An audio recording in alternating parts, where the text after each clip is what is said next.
V avtoservisu Špajzer Trbovlje vam omogočajo nakup vozil znamke Citroen in nakup rabljenih vozil različnih znamk. So pooblaščeni zastopnik znamke Citroen. Opravljajo servis vozil, kleparska popravila vozil, premontažo pnevmatik in optiko vozil.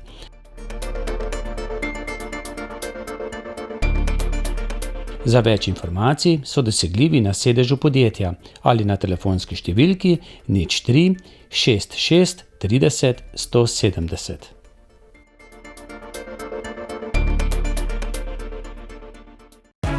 Citroen. Ponedeljek je dan za Reporter. Prav lepo pozdravljeni v oddaji V zakulisju. Tokrat v svojem stanovanju gostim Ljudmilo Novak, evropsko poslanko. Dobrodošli. Dober dan. To je drugič, da snemava v tem okolju. Nekako ne snemate radi na svojem domu, kaj ne? Tako je. Sicer na travniku, na našem travniku sem že snemala, ampak danes na žalost dežuje. Doma so mi pa rekli, da ne želijo, da prihajajo novinarji v hišo, ker je to moja služba in jo naj opravljam pač zunaj doma, kar se novinarjev tiče. Drugače nimajo odpora do novinarjev. Seveda. Ste pa letos preživeli, predvidevam, veliko več doma, kot pa v preteklem letu. Ja, od začetka marca naprej smo opravljali delo evropskega poslanca pretežno od doma, preko videokonferenc, preko spletnega glasovanja, tako da smo se pač prilagodili razmeram. Opravili pa smo vse tisto, kar je bilo nujno, da je zakonodajni proces šel naprej. Tako smo imeli tudi izredno plenarno zasedanje v drugi polovici julija, ker je pač Evropski svet vendarle sprejel okvirni večletni finančni načrt in pa tudi sklad za okrevanje in to je potem moralo biti predstavljeno v Evropskem parlamentu. Mi smo na to sprejeli določeno resolucijo, kjer smo podali svoja mnenja, svoje predloge in v nadaljnji fazi bo prišlo do pogovora med Evropskim parlamentom, svetom in pa Evropsko komisijo do končnega proračuna. No, saj o tem bova še malce več potem v nadaljevanju. Imate zdaj več časa za sebe, ko ste v Sloveniji, ali ga imate več časa zase, ko ste v Bruslju? No, zase imam več časa zvečer v Bruslu oziroma ko zaključim z delom. Doma pa zase nimam prav veliko časa, kajti domača opravila, zraven službena opravila, vnuki, polja, vrt, vse to pač zahteva veliko dela, ki ga tudi z veseljem opravljam. Zase pa si vzamem čas ob drugih priložnostih. Kdaj si boste vzeli čas? Nekje sem zasledil, da boste enkrat ali pa mogoče napisali spomine na svojo politično pot. Kdaj si boste vzeli čas? Ja, to si želim, da bi to naredila. Zdaj še ideje zorijo oziroma spomine skladiščim. To bom naredila neko zimo, ko bo več časa, ko zunaj ne bo toliko dela in takrat upam, da bom to lahko dala na papir. Že imate v glavi, od kdaj bo, kje, o čem bo pisala ta knjiga, govorila ta knjiga? Ja, možnosti sta dve. Ali opišem celotno svojo politično pot od leta 2001, ko sem postala županja Moravč, ali pa se skoncentriram samo na predsedovanje Novi Sloveniji od leta 2008 do 2018. No, bo zanimivo verjetno, ne? Ja, jaz upam, da mi bo uspelo tako napisati, da bo zanimivo. Dogajanje zame osebno je bilo zagotovo pestro in zanimivo. No, rekli ste 2001, nekako ste bolj aktivno vstopili v politiko, čeprav ste se s politiko spogledovali že tudi leta 2000, ravno na današnji dan, 4. avgusta, je nekako se rodila Nova Slovenija. Ja, takrat je bila ustanovljena stranka v Ljubljani. Na lokalnem nivoju v Moravčah smo pa ustanovili občinski odbor mesec zatem, tako da smo bili še kar zelo aktualni. Prej sem bila tudi članica SKD-ja, potem sem stopila v Novo Slovenijo. Jaz se sicer nisem ukvarjala tako intenzivno s politiko takrat, sem se pa ukvarjala veliko s kulturo oziroma sem bila predsednica kulturno-izobraževalnega društva Limbar, ki ga pa je ustanovil občinski odbor Slovenskih krščanskih demokratov. In kako to, da ste takrat nekako presedlali iz krščanskih demokratov, dobro, takrat je bila že potem tudi združena to stranka, Slovensko ljudsko stranko, ravno k doktorju Andreju Bajuku, k Novi Sloveniji. Pa mimogrede, mislim, da je že v tistem prvem mesecu, ker članstvo zelo hitro raslo, je po prvem tednu na 2000. Ne. To je zdaj nekatere stranke, ki so že 3-4 leta na sceni, nimajo toliko članov. Ne. No, krščanski demokrati so prej bili člani Slovenskih krščanskih demokratov in veliko članov Slovenskih krščanskih demokratov je potem prestopilo iz tiste združene stranke v stranko Nova Slovenija, takrat še Krščansko ljudska stranka. Čez nekaj let smo podnaslov spremenili in smo dodali Krščanski demokrati. Torej, novih je bilo tudi nekaj, veliko je pa bilo teh, ki se s to združitvijo Slovenske ljudske stranke in SKD-ja niso preveč strinjali, se niso čutili doma in zato so si želeli svojo stranko. Tudi jaz sem tako čutila. Vrednote krščanske demokracije mi veliko pomenijo in sem se pač najbolj videla v tej politični stranki.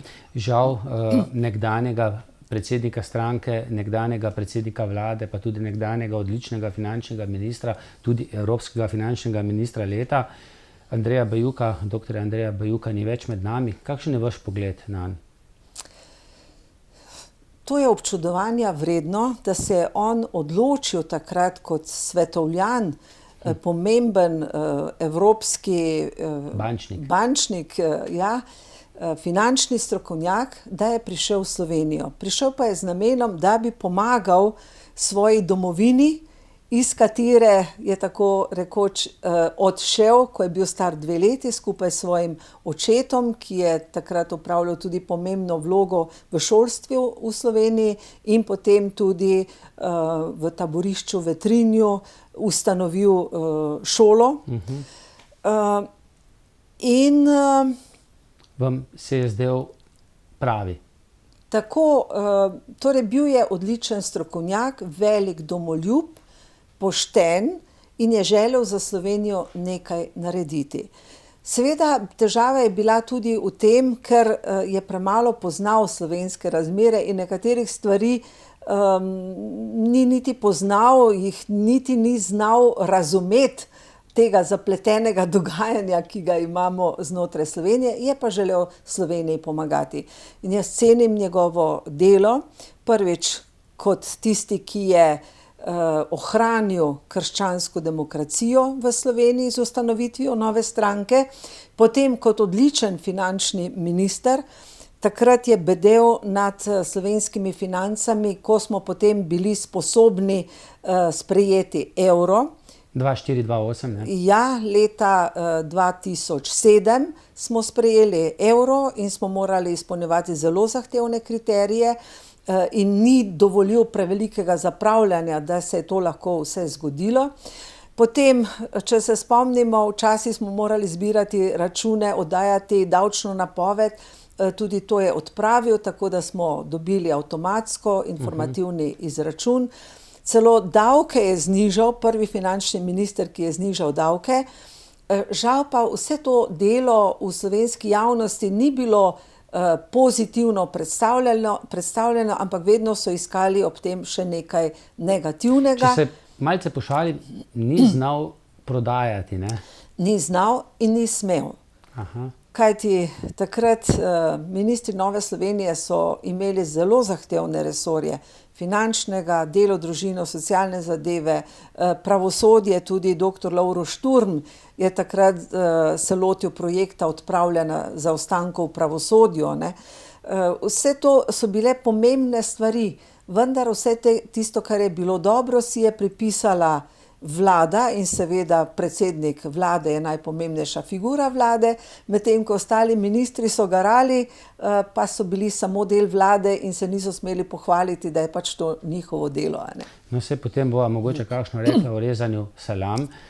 Verjetno ste tudi tega vešči, ne, doma, ampak malce se šalim. No, prej ste dejali, Slovenija ga ni poznala, oziroma Slovenijo ni dobro poznal, ampak očitno tudi Slovenija njega ni dobro poznala, ker ga je, kljub vsemu, da je bil domoljub, da je bil Slovenec, da je živel v tujini, Argentini, dobršen del svojega življenja, ga nekako ni sprejela za svojega, ne. Vsaj del slovenskih medijev, celo očitali so mu, da je kot domobranec pobegnil v tujino.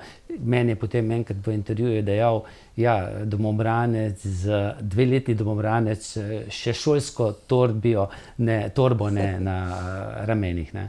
No, pravzaprav, on je res mladost preživel v Argentini in tudi fakulteto je naredil.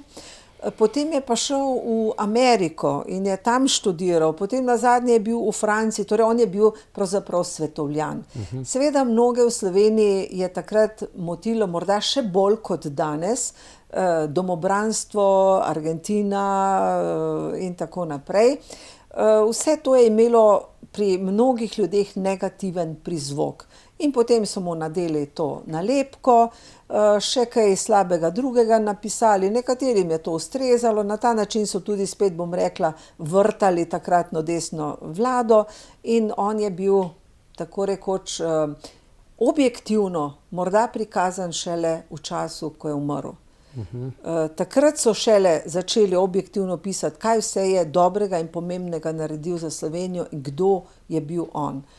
Tudi v stranki smo ga morda premalo poznali, pogosto je ostal sam s temi težavami, očitali smo mu takrat, da se preveč naslanja na predsednika vlade oziroma da smo preveč ubogljivi. Zato se je takrat uporabljal ta žargon, da SDS stranko Novo Slovenijo reže kot salamo, ne? Ja, žal nismo se dovolj znali postaviti zase.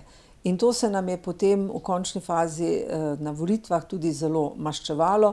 In kljub ogromnemu delu, ki so ga opravili naši ministri, to ni bilo nepoznano, necenjeno, ampak smo na koncu bili kaznovani. Mogoče kaj veste več, zakaj je takrat prišlo še do vzporednejše ene stranke, ki sta jo ustanovila, kar precej vidna člana stranke takrat Nove Slovenije? Mislim, da Štrovs, Drobnič.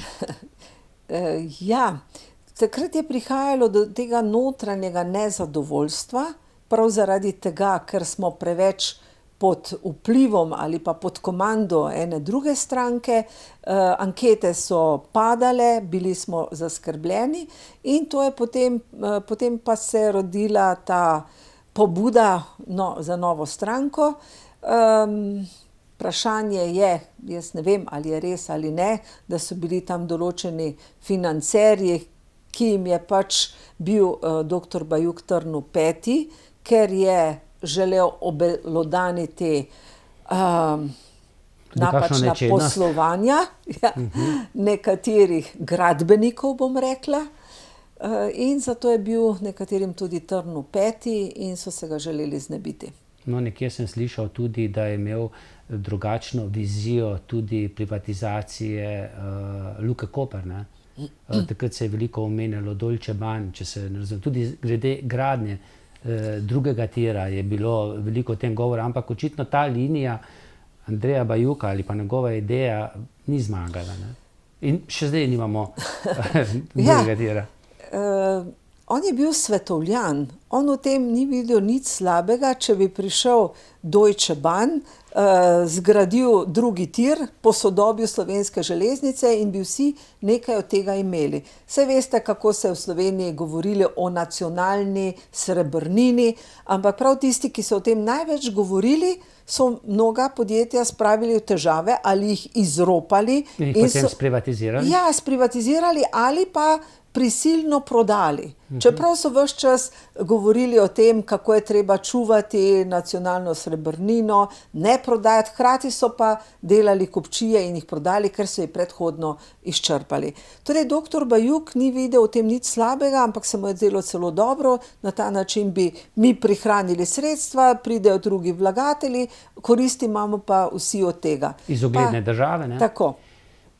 No, koliko ste dejali, sej na koncu smo pa potem skoraj da vse prodali za majhen denar. Ceno ali pa zdokapitalizirali, pa spet potem Ja, prodali. ker dejansko so bila nekatera podjetja bankomati ali pa mesta, kamor so parkirali svoje politične veljake. Kako močno ga je prizadel potem izpad Nove Slovenije iz Državnega zbora? Vi ste ga potem nasledili. Se spomnite tega dogajanja takrat? Ja, seveda se zelo spomnim. Vsi smo takrat upali, vedeli smo, da so ankete slabe, upali smo, da bomo vendarle prestopili parlamentarni prag, potem za malo je pač zmanjkalo.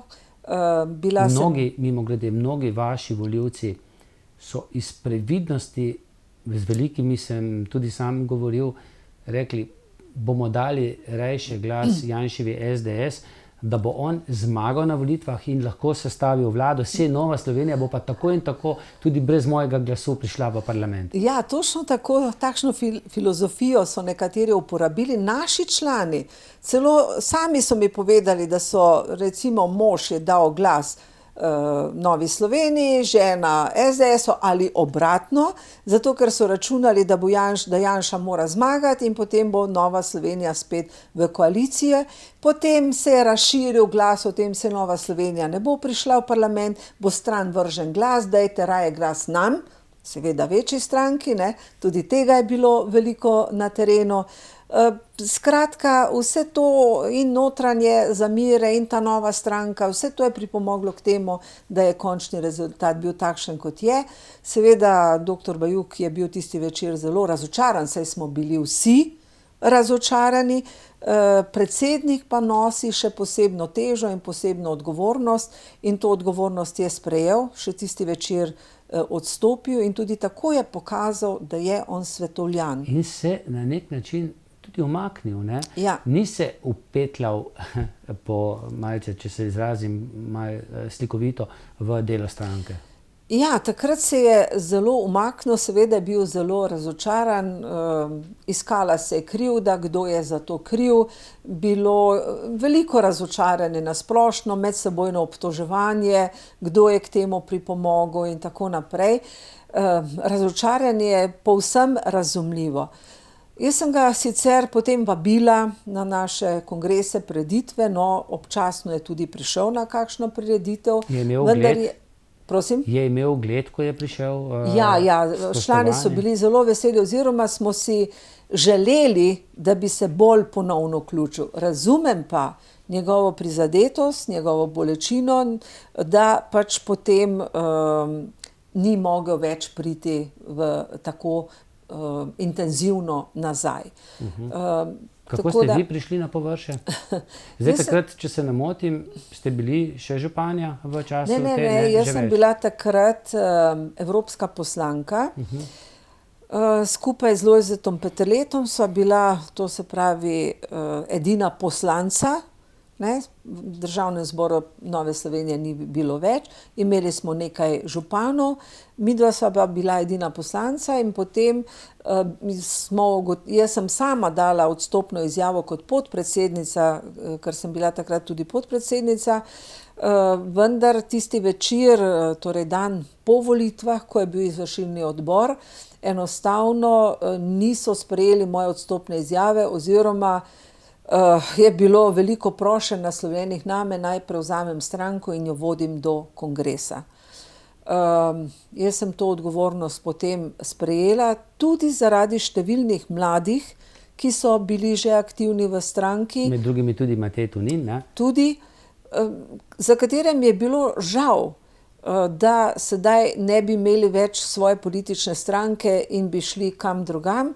In tudi zaradi tega sem rekla, prav, bom prevzela, naredila vse do volitev oziroma do kongresa stranke, najprej izrednega kongresa, in tako sem vodila stranko do izrednega kongresa, mislim, da je bil potem novembra istega leta, kjer sem imela proti kandidata takratnega župana in ponovno župana Dolenjskih Toplic, Vovka, vendarle pred glasovanjem je odstopil od kandidature, ker je pač ugotovil, da ne bo podpore, in tako sem potem prevzela vodenje stranke. Ni bilo lahko, kot sem dejala, bili smo vsi razočarani, vzdušje je bilo napeto, veliko medsebojnega obtoževanja. Mimogrede, tisto deljenje glasov se pa tudi ni obrestovalo.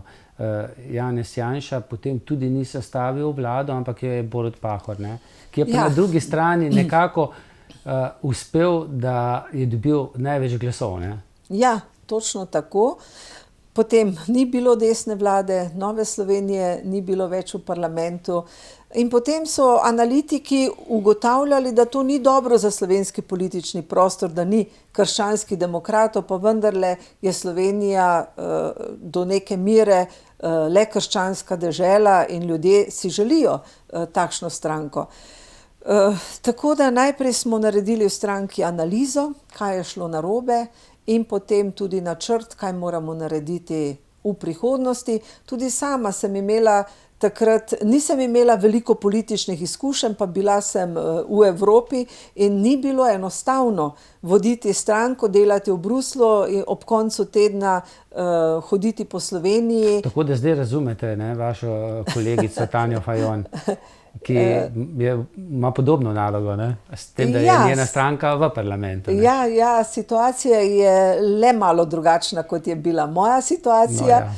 Jaz sem hodila po terenu, motivirala ljudi, jih prepričevala, navduševala. Tudi sama sem morala pridobiti njihovo zaupanje najprej. Ni bilo lahko, ni bilo enostavno. Potem smo imeli tudi, vsaki 2 leti imamo mi volilne kongrese, vedno se je našlo kakšen protikandidat, ki je želel kandidirati, če bi bil sam in edini kandidat, ker pa ni bil, ni kandidiral. Tako da so bile razne težave. Ampak jaz sem si vedno rekla, pač naredi, kar moreš in zmoreš, potem se bo pa pokazalo. In se je pokazalo. Mimogrede, kdo je bil vaša desna, leva roka? No, najprej moja desna roka je bil moj asistent takratni, Robert Ilc, ki je potem postal tudi glavni tajnik stranke. Potem Jernej Vrtovec, ki je bil PR-ovec. Ona dva sta bila pravzaprav edina zaposlena na stranki. Jaz sem bila zaposlena v Evropskem parlamentu. Potem Matej Tonin je sodeloval, takrat je bil še Anton Kokalj, je bil moj podpredsednik, pa Magdalena Šverc je bila takrat že tudi moja podpredsednica, tudi Mojca Kucar Dolinar je bila predsednica sveta, Sok, Marjeta Uhan, ti, ki so bili bivši poslanci, so sodelovali, ampak dejansko aktivno vsak dan pa je bila zgolj peščica, ki sem jih prej naštela. Smo pa veliko delali na terenu, res ustanavljali nove občinske odbore, postavljali vodstva tam, kjer občinski odbori niso več delovali, motivirali ljudi. Potem smo si omislili zbor za vrednote, kajti tudi sedaj bi morali v Sloveniji veliko več o tem govoriti, katere so tiste pomembne vrednote v družbi.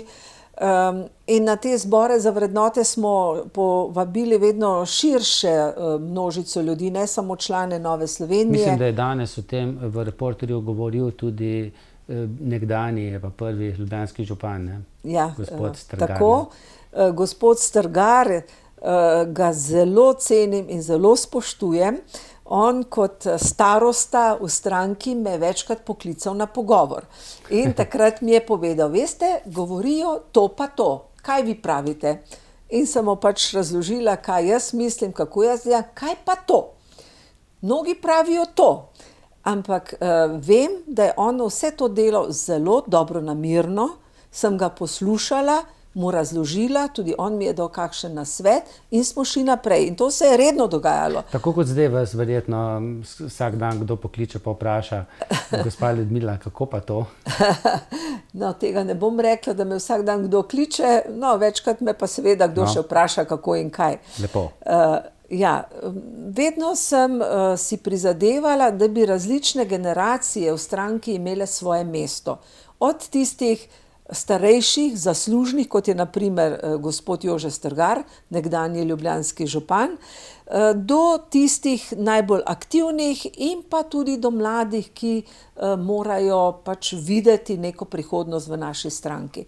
Kajti na ta način je stranka močnejša, če zna povezati različne generacije. In prišla v parlament potem, ne? In leta 2011, mislim, da sem bila tako, da sem bila takrat zelo, zelo srečna in zadovoljna, da nam je to uspelo, ker so nam mnogi napovedovali, da je to nemogoče, v Sloveniji še nihče, nobena stranka se ni vrnila v parlament, da ne govorim o tem, kot ženska, kakšne nalepke so mi vse dajali.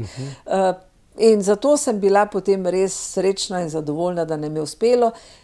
Predvsem zaradi ljudi, ki so želeli, ki so upali, ki so delali za to, ne zaradi tega, da bom jaz poslanka, ampak zaradi tega, ker sem videla, kako srečni so bili ljudje, ki so ves čas imeli radi Novo Slovenijo, ki so si želeli, da krščanska demokracija v Sloveniji obstane. No, in če ste bili vi takrat presenečeni s svojo Novo Slovenijo, mislim, da 4 poslance ste si priigrali na volitvah. Je bil presenečen zagotovo tudi novo ime na volitvah, ljubljanski župan, ne?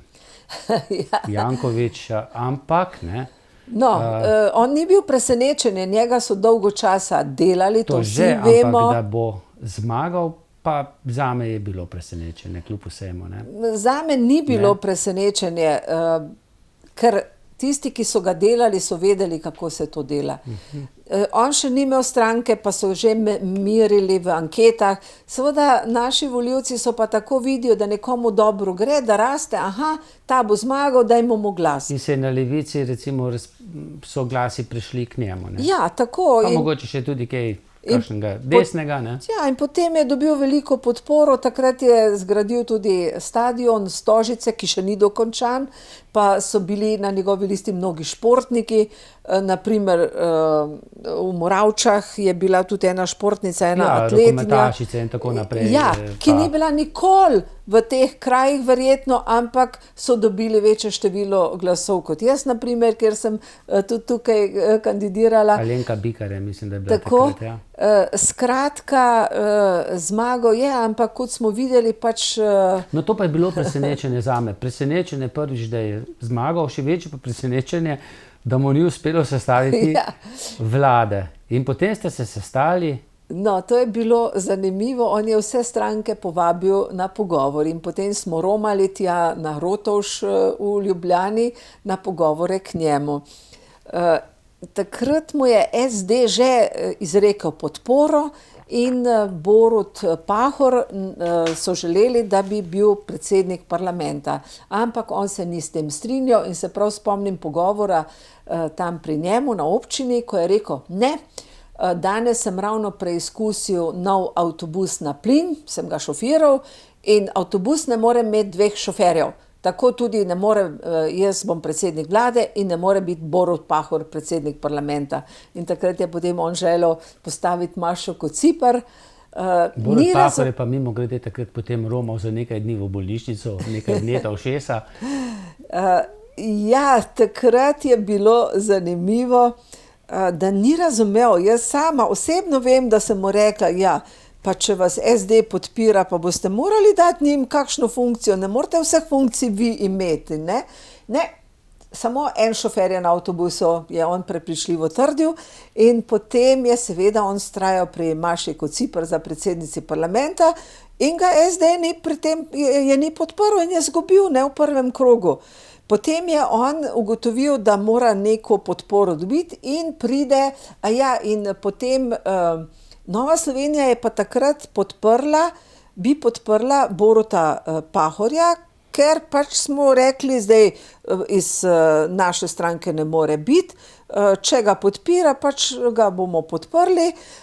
In potem Maša Kociper ni dobila dovolj glasov, no potem je pa Borut Pahor odstopil od kandidature. In se ga prav spomnim, vmes smo se pa ostale stranke, kasnejše koalicije sestale in je pač prišlo do ideje, podprimo Gregorja Viranta, takrat je rekel, da bo to začasno, on predsednik parlamenta. Potem je pa zapasalo, ne? Potem pač smo si nekako razdelili vloge, jaz naj bi postala podpredsednica začasno parlamenta, tudi sem potem postala. Skratka, no in ko smo se mi to v odmoru dogovorili, se je potem bližalo naslednje glasovanje, spet za predsednika, ne? In jaz sem bila v naši pisarni, poslanski skupini Nove Slovenije, naenkrat se odprejo vrata, Janković, Pahor je odstopil, zdaj pa boste podprli Kociprovo. Sem rekla, gospod Janković, zdaj je pa prepozno, zdaj imamo mi pa drugega kandidata, kar povesile so se mu ustnice in ni mogel verjeti, kaj se je zgodilo, ne. In zato sem potem jaz v predstavitvi stališča Nove Slovenije tudi dejala, da je v demokraciji treba znati šteti, ne.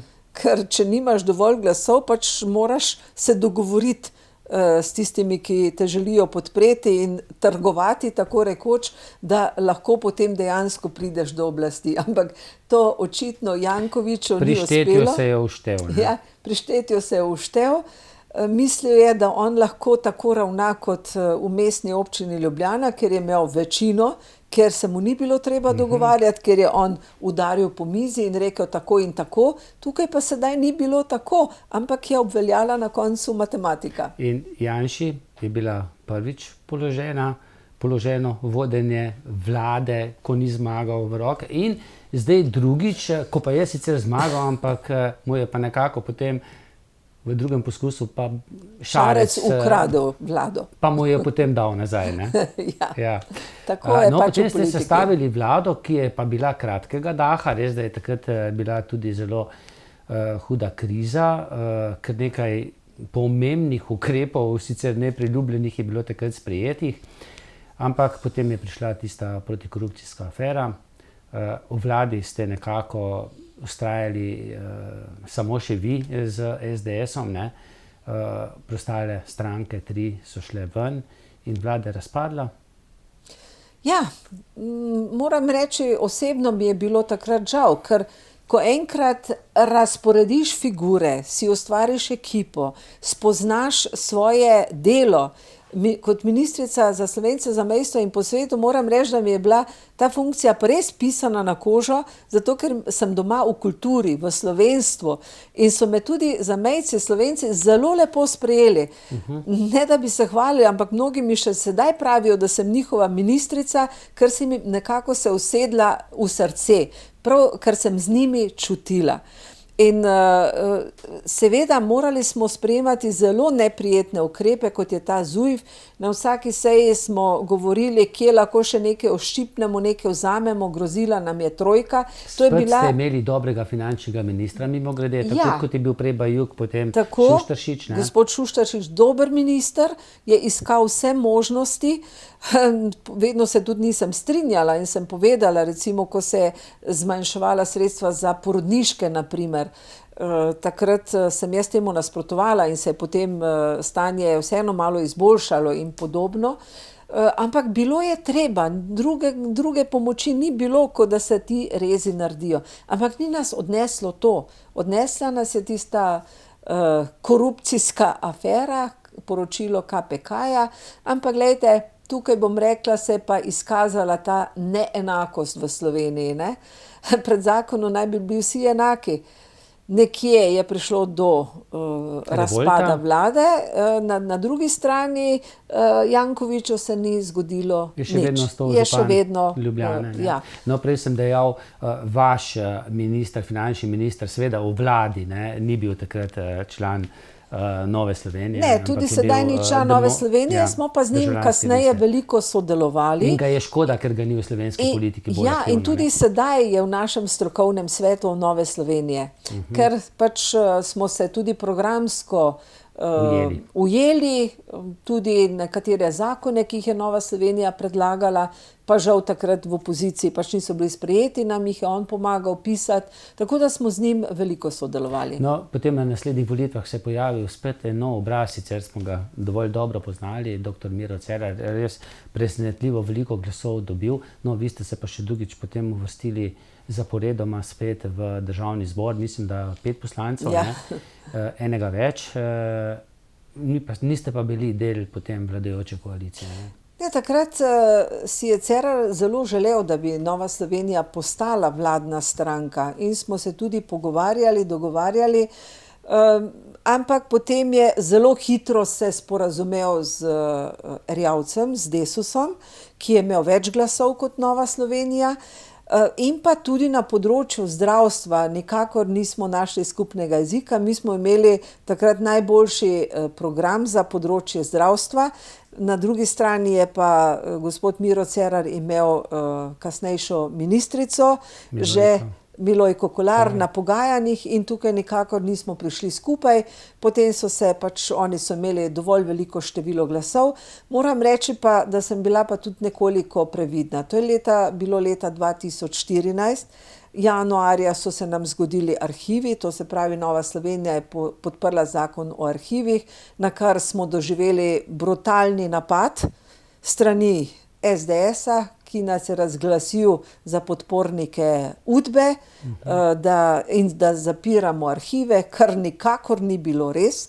In seveda ob močni propagandi, medijski njihovi in terenski propagandi. Bi bil vstop vaše stranke? No, in takrat so naši člani potem bili zmedeni. A je zdaj res, da mi podpiramo UDBO, zapiramo arhive, kaj je zdaj z nami, a zdaj bomo šli pa še v levi vladi. Mislim, takrat sem morala izredno veliko napora vložiti v to, da sem člane pomirila, da smo jim razložili po terenu, kaj je pravzaprav arhivski zakon in da mi ničesar ne zapiramo, da je tista anonimizacija predlog Leljaka in s podporo SDS-a to vloženo in tako naprej. Ampak če ima nekdo tako močen propagandni aparat, potem je bilo to za nas izredno težko predstaviti in zagovarjati resnico. In to se je zgodilo torej po zimi leta 2014, potem so bile pa že julija volitve. In zdaj bi pa rekli, a zdaj bojo pa še šli v levo vlado za vsako ceno in enostavno sem morala biti takrat zelo previdna. Čeprav, če povem iskreno, bi jaz takrat z SMC-jem laže delala in smo se v nekaterih stvarih tudi laže sporazumeli. Na primer, leta 2015 je bil sprejet naš zakon o prikritih grobiščih in pokopu žrtev. Kjer ste bili potem spet tarča, ne? Ki ga je edini podprl SMC in potem je vlada zagotovila tudi denar in zaradi tega se danes odkrivajo grobišča, urejajo, tudi Macesnova dolina se iz tega denarja financirala, medtem ko tista stranka, ki ves čas govori, kako je treba mrtve pokopati in krivice poravnati, pa je na srečo se vsaj zdržala. Ampak po drugi strani so pa zelo, zelo delali proti nam. In jaz sem takrat izgubila zaupanje v to stranko in njenega predsednika, ker sem videla način delovanja, ki ga nikakor ne morem sprejeti kot pravega, kot partnerskega. In še posebej ne zaradi tega, ker leta 2013 ob razpadanju koalicije je Nova Slovenija bila edina, ki je vztrajala do konca, ker smo menili, da je to za Slovenijo bolje. Če pa nekdo potem na tak način ti tako rekoč zasedi nož v hrbet, potem pa vidiš, kakšna je ta kolegialnost in kakšno je to partnerstvo. In tudi zaradi tega sem bila tokrat vzdržana. Aha, in potem tudi, ko so prišle te zadnje volitve, ko je nekako vajeti vladanja iz svojih rok Marjan Šarec prepustil v roke ali pa dal v roke Janezu Janši, niste bili nekako naklonjeni temu, da bi Nova Slovenija vstopila v to tretjo Janševo vlado, ne? Ja, menila sem, da človek, čeprav je zmagal na volitvah s svojo stranko, človek, ki tako deli Slovence, bo težko vladal v državi. In to se sedaj kaže tudi s protesti. Ne oporekam njegovim sposobnostim, voditeljskim sposobnostim, rešitvam. Nenazadnje ima največ političnih izkušenj in tudi tretjič že vodi vlado, torej ima veliko izkušenj. Po drugi strani pa človek, ki težko, bom rekla, upošteva svoje partnerje ali pa vleče poteze, ki zelo razburjajo ljudi, ki ljudi delijo, pa se mi ne zdi najbolj primeren za predsednika vlade. No, glede na to, da se je potem zgodila pandemija s koronavirusom, sem rekla, no, sicer je prav tako, kaj bi bilo, če ne bi imeli zdaj operativne vlade. To ste tudi v najinem zadnjem intervjuju povedali, da je to boljše, kot pa da bi bile predčasne volitve. Ste se pa nekako takrat tudi z mano strinjali, pa z nekaterimi mnogimi, ki tudi menijo, da potem, ko bo pa konec epidemije, pa pri nas so jo napovedali letala, ne, čeprav je še ni konec, ste pa rekli, je pa prav, da gremo pa kar na predčasne volitve in da se karte na novo razporedijo, ker čaka nas pa še marsikaj hudega, ne? Ja, zdaj ta korona kriza je pustila posledice in jih bo pustila, kljub temu, da sprejemamo na zdravje. No, pa malo poplakniva grlo. Bojo težki izzivi. Čaka nas tudi predsedovanje leta 2021. Pravijo, da pravi problemi bodo šele se pokazali v jeseni, zato nas čakajo težki časi. In prav v takih časih je potrebno, da ne povzročamo nekih dodatnih napetosti v družbi, da ne spodbujamo ljudi z neprimernimi čivki k raznim protestom in tako naprej. Pa ne trdim, da je kriv za vse en človek, ker na drugi strani tudi Levica ne izbira sredstev pri vrtanju lukenj v to koalicijo. Vlada nima enostavnega dela, pa vendarle se ta napetost v družbi pretirano stopnjuje. Jaz pravim, zdaj vlada je oblikovana, naj delajo, naj pokažejo, naši ministri delajo dobro, se zelo trudijo, sem slišala že mnogo pohval na njihov račun. Žal je pa vprašanje, če na koncu ljudje to znajo ceniti in nagraditi. In znan je ta rek, da volitve niso zahvalni dan, ampak so dan, ko nagradijo ljudje bolj obljube, čeprav so potem velikokrat razočarani. In to me skrbi, da bi Nova Slovenija bila ponovno kolateralna škoda, ker menim, da ministri dobro delajo, da stranka dobro dela, da imamo odličen program, da imamo rešitve za Slovenijo in bi bila res velika škoda, da bi ta politični prostor bil znova osiromašen in brez krščanske demokracije. To me skrbi in zato si prizadevam, da bi dober glas v Novi Sloveniji se vendarle širil, da bi ljudje vedeli, kaj mi delamo, kaj zagovarjamo in da zato, ker smo del neke vlade, ne smemo biti kaznovani, če delamo dobro.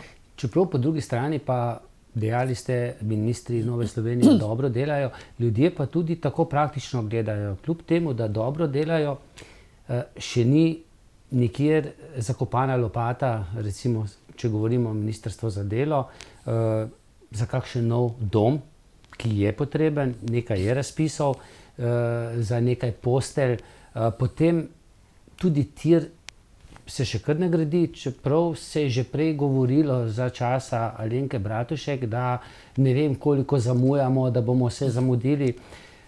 Zdaj tudi na vojski, ne vem, res, da je sprejeto neka odločitev 700 milijonov v naslednjih letih, ampak tu je pa spet tisto vaganje, dati 700 milijonov za oborožitev, za vojsko, opremo, za kadrovsko popolnitev, ali ta denar prekategorizirati ali pa prekvalificirati ali pa dati recimo za gradnjo bolj ustreznih domov za ostarele. No, glejte, vlada je začela delati, ko se je pravkar začela pandemija in so morali nujno ukrepati, nekaterih stvarih bolj uspešno, nekaterih vemo pa, da tudi mogoče malo premalo pregledno in dobro, kot je znano. Ampak seveda to so veliki projekti, ki jih ni mogoče kar tako čez noč narediti, oziroma domovi za ostarele, prej že mislim, da 10 ali 11 let ni bilo zgrajenega nobenega doma. Sedaj je v teku razpis do oktobra za 1100 postelj. Torej koncesija za 1100 postelj, torej in občine torej, kandidirajo bo lahko tisti, ki imajo dokumentacijo, zemljišče, vse pripravljeno. Dokumentacijo, vse, vem, da so plus točke tudi za tiste, ki imajo gradbeno dovoljenje. Tako da vlada in ministrstvo, ki ga vodi Nova Slovenija, Janez Cigler Kralj, si res zelo želijo in prizadevajo, da bi to bilo čim prej izpolnjeno, da bi v tem, torej teh 1100 poslov, da bi čim prej prišli do njih. Zato imajo tisti, ki imajo že gradbeno dovoljenje, prednost. No, po drugi strani pa vemo, da se sedaj sprejema evropski večletni finančni okvir. No, to 1074 milijard evrov. Slovenija nekaj več kot 10 tisoč, ne? 10 milijard pa pol, a od tega 6 milijard pa pol nepovratnih sredstev. Za programe. Tako, za programe. In iz tega denarja se bodo gradili tudi projekti pomembni za Slovenijo. Od infrastrukturnih do zdravstvenih, do domov za ostarele, in torej načrtov je veliko, energetskih, potrebe so velike. Jaz upam, da bo vlada pripravila takšen program koristnih, nujnih, potrebnih projektov. Do kdaj bo ta denar treba počrpati? Iz tega sklada, ki je za pomoč novim generacijam, tako rekoč, po okrevanju po pandemiji, 2-3 letih približno, okvirno, medtem ko ostali je pa večletni finančni okvir od 21 do 27, s tem, da se črpanje še potem podaljša 2 ali 3 leta. Tako no, da... in mimogrede, dobimo recimo 10 milijard, pa še nekaj več, koliko pa letno damo, ne? Ker Slovenija tudi vplača nekaj smo že več damo, kot dobimo? Ne. Slovenija je še vedno neto prejemnica, torej manj damo, kot pa potem dobimo. Tako da nam to še se vedno splača, pa ni samo denar, ampak možnost odprtega trga, sodelovanja, torej gospodarske izmenjave, to so širše. Tu bi pa pričakovali malce več sebičnosti Evropske unije, sebičnosti ne znotraj, ampak izven. Ne? Torej, da bi projekte, tudi drugi tir, ne nazadnje, ne, dobili v gradnjo, ne vem, evropska podjetja. Ne Kitajci, ne? Pa nimam nič proti njim, ampak no, to je verjetno obratno ne gre. Ne? To je eden od problemov, zaradi katerih najbrž tudi ta drugi tir malo zastal. Vemo, da se kitajska podjetja prijavljajo povsod po Evropi, tudi na Hrvaškem gradijo tisti največji most. To je ironija odprtega trga in Evropska unija se je začela počasi zavedati, da bo morala nekaj storiti na področju konkurenčnosti, da ne bojo vse stvari odprte za vse. Tako že so dovoljene državne pomoči, da podjetja, ki so pred stečaji, da jim države pomagajo, da jih ne pokupijo vlagatelji od drugod. Kitajska država daje denar za to, da tam potem kupijo se evropska podjetja. Tudi kakšno pristanišče, ne? Ja, in tega se Evropska unija sedaj že zaveda. Jaz srčno upam in želim, da evropski denar vendarle ostane v Evropi, ne pa da Evropa financira še drugod. Že tako smo preveč stvari prenesli v druge države, veliko na Kitajsko in druge države. Potem se nam lahko zgodi, da še kakšna država reče adijo, ne? Ja, in potem nimamo Anglija, nimamo niti mask doma več, ali pa substanc za pomembna nujna zdravila, ki jih proizvajajo drugod. Tako da tega smo se začeli zavedati, da smo preveč tehnološko odvisni od nekaterih tretjih držav. To je pa potem tudi politično oslabljena Evropska unija. In potem se porajajo tudi v sami znotraj Evrope ekstremistične skupine, tako na levi kot na desni strani, in je že potem na tehtnici vladavina prava.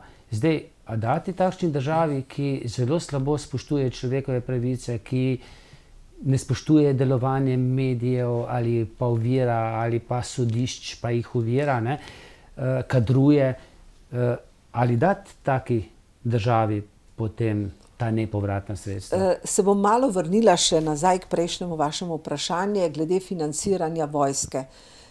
Seveda v mirnem stanju vojske ne potrebujemo, ampak da pa država nima vsaj del vojske, na katero lahko računa v primeru nevarnosti, pa ni dobro.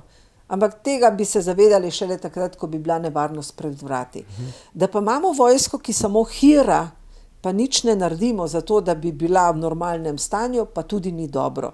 In ta denar, ki bo vojski namenjen, to je večletno financiranje, ker smo že tako prelomili vse zaveze, ki smo jih dali zavezništvu NATO. Mi računamo, ja, se nas bo NATO branil, ampak mi smo del NATO in smo tudi odgovorni. Ljudje to težko razumejo, ko vidijo, v kakšnih razmerah delajo recimo v domu starejših v Hrastniku, ki je popolnoma neustrezen, načrte pa imajo za novega, in reče, aha, za vojsko bo, pa je potrebno, se razumemo, za naše starostnike pa ne. No, sem prej razložila, da tudi za domove za ostarele bo denar. No, in to protestirajo velikokrat tisti, ki prej niso nič naredili za to, da bi se stanje izboljšali, kajti stanje je kritično že kar nekaj let, ker ljudje precej dolgo časa čakajo, da sploh dobijo posteljo v domovih za ostarele. Jaz sem bolj mislil tu na proteste čisto navadnih ljudi, ki to gledajo nepolitično. Seveda, ko pa to zdaj recimo protestira, ne vem, leva politična scena v Sloveniji, pa lahko samo rečemo, ja, kje ste bili pa takrat, ko ste imeli škarje in platno na svojih rokah. Tako. To pa je razumljivo, ja. Ja. Kar se pa tiče svobode medijev, tu ste vi glas nekakšnega razuma, ne?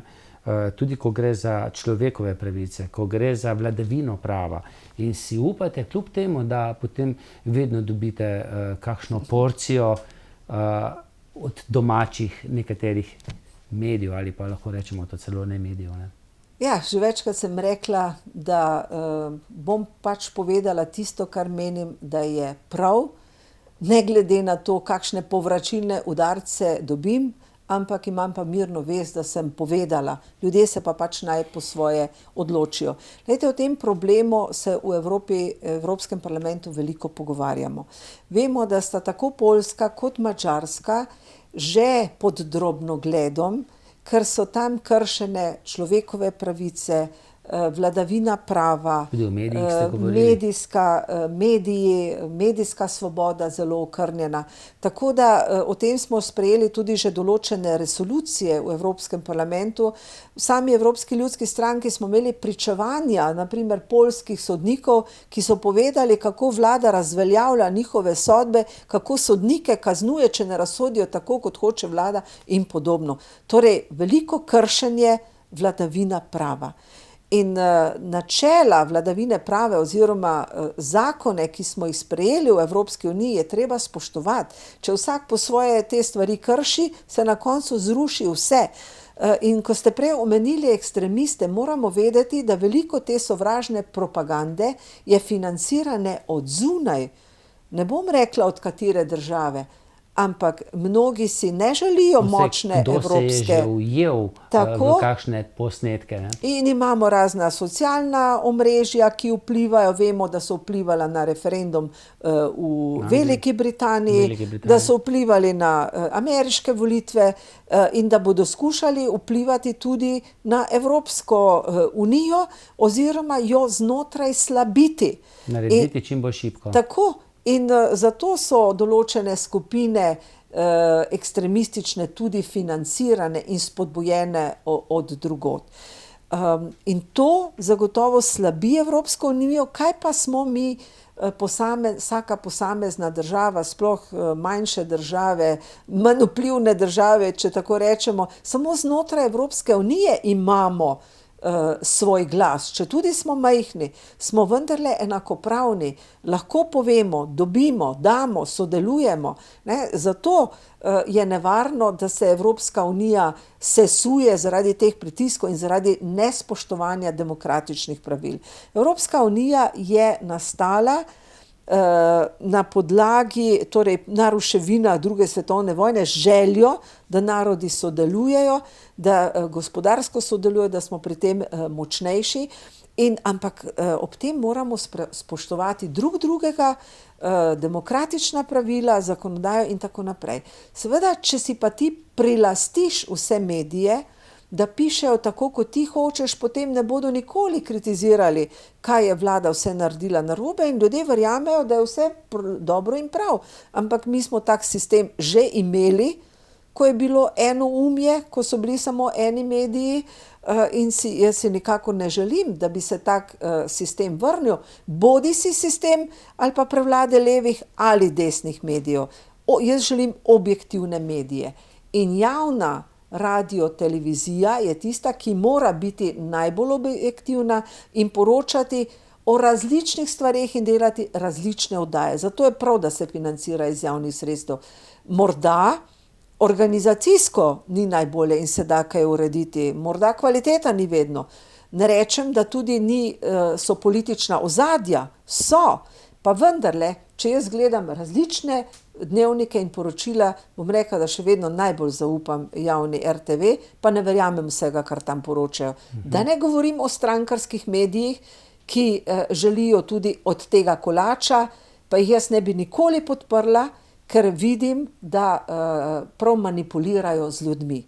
To me pa boli in žalosti, in prav tisti, ki najbolj napadajo javno RTV, imajo sami zelo čudna poročanja na svojih medijih. In čudne poglede na delovanje medijev, ne? Ja, no in glejte, to se je zgodilo na Madžarskem.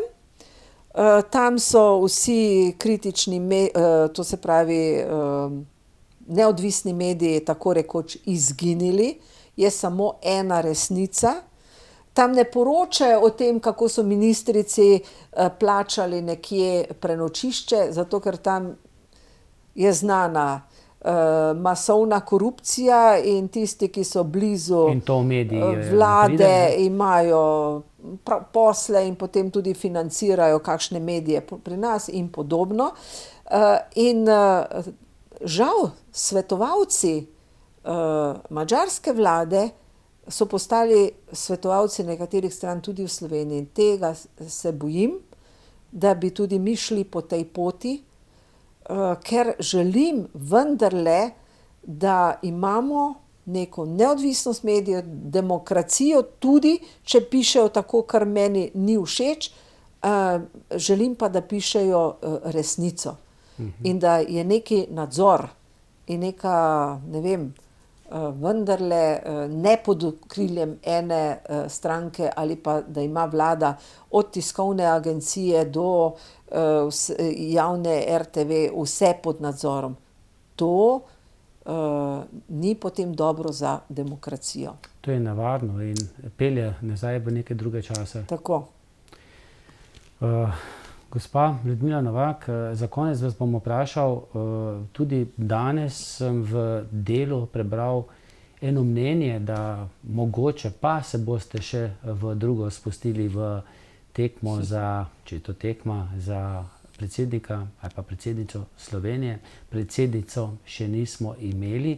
Se spogledujete s tem, že kaj o tem razmišljate, da bi bili vi mogoče tisti, ki bi Boruta Pahorja, ki se mu izteče kmalu že tudi drugi mandat, nadomestili na tem mestu? Se vidite mimogrede na tem mestu? No, glede na to, da sem enkrat že kandidirala, imam izkušnjo in menim, da bi to funkcijo lahko opravljala, če bi mi seveda državljani dali podporo. V tem trenutku pa ne razmišljam o kandidaturi in ne bom rekla ne ja, ne, ker se zarečenega kruha veliko poje. Tudi je še dovolj časa za razmislek o tem. Si pa želim, da bi imeli enkrat v Sloveniji tudi predsednico države, predsednico parlamenta, no, predsednico vlade smo že imeli, ker je pomembno, da so tudi ženske na pomembnih političnih funkcijah.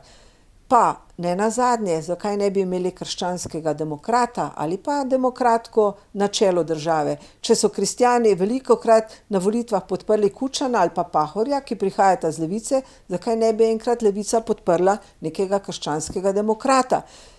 Ne govorim o sebi, ampak o tem, da naj bo predsednik tisti, ki ima splošen ugled, ki ga ljudje ne ocenjujejo potem, a je levi ali je desni, ampak nekdo, ki mu zaupajo, ki je kredibilen, za katerega menijo, da bi lahko dostojno zastopal državo in državljane. Imate občutek, tako ko se gibljate v javnosti, da vas cenijo tako na desni, kot na levi, kot na sredini? Menite, da lahko pridobite glasove, če se boste, ali pa kadar ste se potegovali za kakršnokoli funkcijo, politično funkcijo, da dobite glasove na vseh teh koncih? Se nimate nekako za desni ekstrem ali pa levi ekstrem? No, mislim, da v teh 19 letih, kar sem v slovenski politiki, so me ljudje nekoliko spoznali. In se več ne obremenjujem s tem, kaj piše na tem forumu, pa na onem, pa na tretjem. Pač jaz povem tisto, kar mislim, da je prav. Delam po svojih najboljših močeh, po svoji vesti. Čas vedno pokaže, kje je resnica.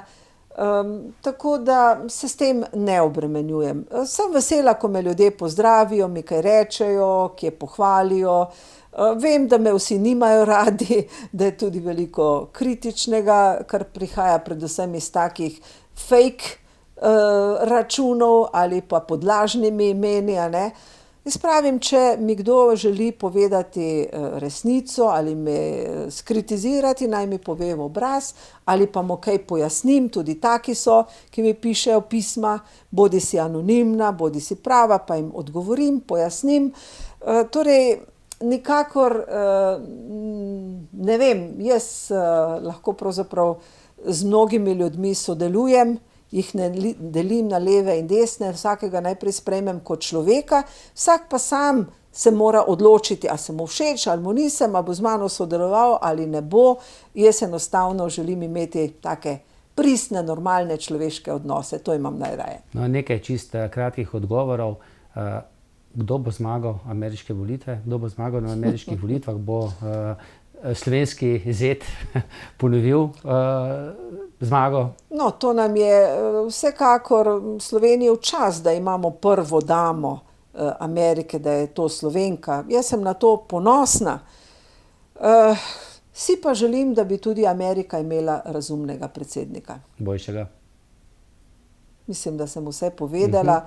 Čeprav, seveda, kot Slovenka se nimam pravice vtikati, kakšne kandidate imajo v Ameriki, pa vendarle sem pričakovala, da bi pa na demokratski strani le lahko bil kakšen kandidat, ki bi imel nekoliko manj let kot Biden. Tako. Papež Frančišek je po vašem okusu? Papež Frančišek je dober papež, tudi on je takšen, ki se ne ozira na govorice, gre svojo pot, pove tisto, kar misli, da je dobro in prav. Zelo sem ponosna na tisto najino minutno srečanje, ko je rekel, molite zame, ne veste, kako je pri moji starosti opravlja tako zahtevno funkcijo. Vem, da si iskreno želi, da bi bila res cerkev nek svetilnik, prinašalka luči, da bi se zavzemala za uboge, da bi opravljala tisto funkcijo, zaradi katere jo je Kristus postavil. In v tem smislu mislim, da je dober Petrov naslednik oziroma Kristusov učenec. Ste prebrali kakšno delo Draga Jančarja, Ja, ki je kamorkoli pride nagrajen? ja, zdaj je spet v Avstriji bil nagrajen. Tako na en mah sem prebrala njegovo roman In ljubezen tudi, ki se dogaja na gradu Strmol, kjer sem bila tudi večkrat. Tudi to zadnjo, pa se zdaj ne spomnim naslova, ki se dogaja v medvojnih časih v Mariboru, sem prebrala. Sem ponosna, da je napisal tudi črtico Smrt pri Mariji Snežni, torej iz moje fare, ker mu je zgodbo o ruskem zdravniku, ki je prišel po revoluciji v naše kraje, mu je povedal Tone Kuntner, pa je potem uporabil ta motiv v svoji črtici Smrt pri Mariji Snežni. Tako da rada berem Jančarja, je res odličen pisatelj. No, saj super, da piše, ampak meni je pa tudi žal, da se je nekoliko odmaknil od te slovenske, včasih zatohle politike. Včasih je še kaj pametnega napisal, je pa sploh ne pametno. Če je napisal, je bilo ponavadi pametno v Delu ali kjerkoli že. Zdaj pa se mi zdi, da se je nekako tudi distanciral, da je verjetno tudi on sam razočaran. Ni v naši politiki vse tako, kot smo mogoče pred 30 leti pričakovali. Ja, najbrž, da je kje razočaran ali pa je dobil tudi kakšne udarce in zato se je raje posvetil tistemu, za kar mislim, da je izredno dober oziroma odličen. In naj še kar piše, ne? Naj še kar piše, no, v tem mesecu bo praznoval svoj rojstni dan tudi Boris Pahor, 26. avgusta, 107. rojstni dan, če se ne motim, on je res legenda. Čim več takih legend, ne? Ja. Hvala za obisk, upam, da se še kdaj takole srečava. Vam pa hvala za pozornost in srečno. Nasvidenje.